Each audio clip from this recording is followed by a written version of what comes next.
Selvaraj direct ചെയ്ത് ദുൽഖർ സൽമാൻ അതിഗംഭീരമായി ജീവിച്ചഭിനയിച്ച സിനിമയാണ് കാന്ത. കാന്ത മൂവിയുടെ റിവ്യൂ ആയിട്ടാണ് ഞാനിപ്പോൾ വന്നിരിക്കുന്നത്. So welcome back to my channel.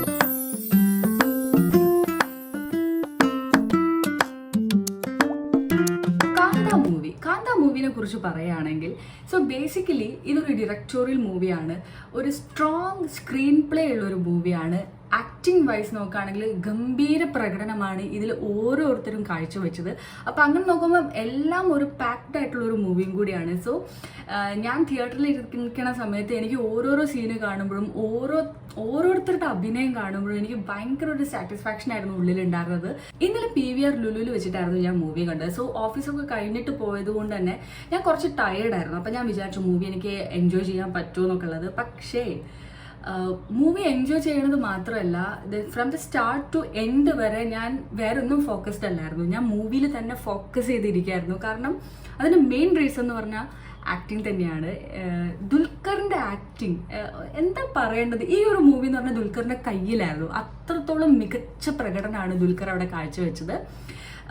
Dulquer മാത്രമല്ല കേട്ടോ, റാണ ഡഗുപതി ആവട്ടെ, സമുദ്രക്കനി എന്നൊക്കെ പറഞ്ഞാൽ he is already A proven actor. അപ്പം ഈ ഒരു മൂവിയിൽ പുള്ളിയുടെ ഒരു ആക്ടിങ് ലെവൽ വീണ്ടും വീണ്ടും ഉയർത്തിയിട്ടാണ് കാണിച്ചിരിക്കുന്നത്. ആൻഡ് അത്രത്തോളം ആക്ട് ചെയ്യാനുമുണ്ട്.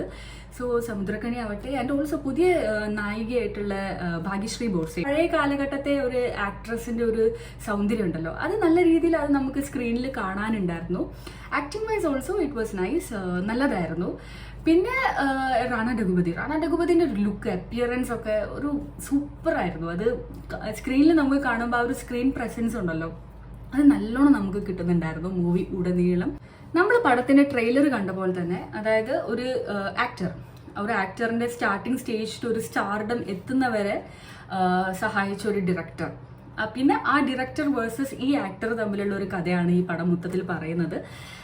പിന്നെ ആ ആക്ടർ നായികേനെ കണ്ടുമുട്ടുന്നതും പിന്നെ പോലീസായിട്ട് എത്തുന്ന നമ്മുടെ റാണ ഡഗുപതിയും നമുക്ക് ഭയങ്കര രസമായിട്ടാണ് പടം മൊത്തത്തിൽ എടുത്തിരിക്കുന്നത്. സ്റ്റോറി വൈസ് പറയുകയാണെങ്കിൽ എന്താ പറയുക, കൂടുതലുമായിട്ട് നമുക്കൊന്നും അൺപ്രഡിക്റ്റബിൾ ആയിട്ടുള്ള സ്റ്റോറീസോ അല്ലെങ്കിൽ അൺപ്രഡിക്റ്റബിൾ ആയിട്ടുള്ള ട്വിസ്റ്റൊന്നും നടക്കുന്നില്ല. പക്ഷെ എന്താ പറയുക, സ്റ്റോറിയും കഥയും അതുപോലെ എന്താ പറയുക ആക്ടിങ് ഒക്കെ ഒരു ഫ്ലോയിലാണ് പോകുന്നത്. അതുകൊണ്ട് തന്നെ നമുക്ക് ബോറിങ്ങോ അല്ലെങ്കിൽ ഇത് കണ്ടു മറന്ന ഒരു സ്റ്റോറി ആണല്ലോ എന്നും തോന്നില്ല. ഇതിന്റെ ഏറ്റവും വലിയ പോസിറ്റീവ് എന്ന് പറയുന്നത് അത് ദുൽഖർ സൽമാൻ തന്നെയാണ്. ദുൽഖർ സൽമാൻ ഞാൻ നേരത്തെ പറഞ്ഞല്ലോ, പുള്ളിയുടെ കയ്യിലായിരുന്നു പടം. അപ്പോൾ അത്രത്തോളം അഴിഞ്ഞാടുകയായിരുന്നു ഈ പടത്തിൽ മൊത്തത്തിൽ.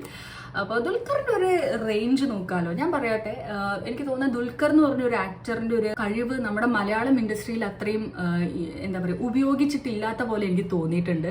കാരണം അദ്ദേഹം ഇപ്പം ബാക്കിയുള്ള ഭാഷയിൽ ഒക്കെ അഭിനയിക്കുന്ന സമയത്ത് ഒരുപാട് ആക്ടിങ് ഓപ്പർച്യൂണിറ്റീസ് കിട്ടുന്ന രീതിയിലാണ് പുള്ളിയുടെ സിനിമകളും എടുക്കുന്ന തിരക്കഥകളൊക്കെ. അതുപോലെ തന്നെ ഒരു എന്താ പറയുക, ഒരു ഓപ്പർച്യൂണിറ്റി മലയാളം ഇൻഡസ്ട്രിയിലും കിട്ടട്ടെ എന്ന് ഞാൻ വിചാരിക്കുകയാണ്.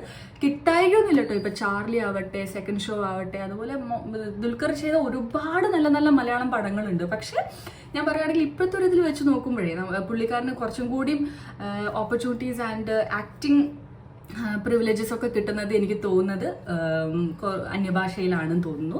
പിന്നെ ഇതിന്റെ സ്ക്രീൻ പ്ലേ പറയുകയാണെങ്കിൽ തിരക്കഥ എഴുതിയത് നമ്മുടെ സെൽവമണി സെൽവരാജും പിന്നെ ഒരാളും കൂടി എഴുതിയിട്ടുണ്ട്. അവർ രണ്ടുപേരും കൂടി ഒരുമിച്ചിട്ടാണ് ഈ പടത്തിന്റെ തിരക്കഥ എഴുതിയിരിക്കുന്നത്. പിന്നെ ഡയറക്ടർ ഞാൻ നേരത്തെ പറഞ്ഞ പോലെ തന്നെ സെൽവമണി സെൽവരാജ്, പിന്നെ പ്രൊഡ്യൂസർ ദുൽഖർ ആൻഡ് റാണ ഡഗുപതി. ഇതിന് മ്യൂസിക് ഞാൻ ഇന്നലെ വായിച്ചതാണ്, തെറ്റുണ്ടെങ്കിൽ ഒന്ന് ക്ഷമിക്കണം. കാരണം ജെക്സ് ബിജോയ് ഉണ്ടെന്ന് തോന്നുന്നു.